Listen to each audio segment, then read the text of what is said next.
មានគេប្រាប់បងថាអូនមានថ្មីពាក្យមួយនេះធ្វើឲ្យបេះដូងបងឈឺខ្លាំងចង់សួរអូនថាពិតឬមិនពិតតែបងខ្លាចចម្លើយនឹងធ្វើឲ្យបងខូចចិត្តអូនធ្លាប់ប្រាប់ថាស្រឡាញ់តែមួយហើយដល់ថ្ងៃនេះបដូរចិត្តលឿនបែបនេះបដូរវេនបែបនេះ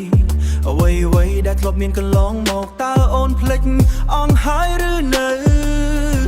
មានគេប្រាប់បងថាអូនមានថ្មីបងមិនដឹងត្រូវជឿឬទេបេះដូងបងនៅតែស្រឡាញ់អូនទោះបីអូនទៅជាមួយគេហើយបងនៅទីនេះមិនដែលផ្លាស់ប្ដូររងចាំអូនវិលត្រឡប់មកវិញថ្ងៃយប់បងគិតដល់អូនគ្រប់ពេល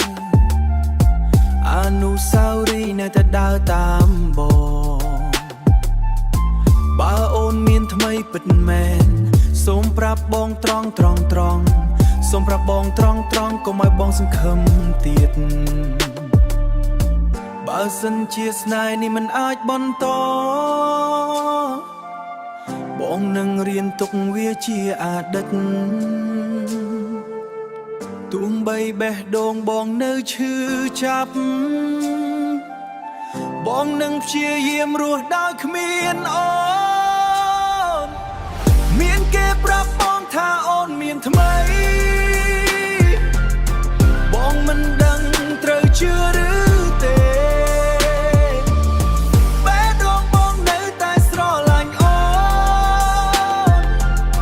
ទោះបីអូនទៅជាមួយគេហើយបងនៅទីនេះមិនដែលផ្លាស់ប្ដូររងចាំអូនវិលត្រឡប់មកវិញមានគេប្រាប់បងថាអូនមានថ្មីបងមិនដឹងត្រូវជឿឬ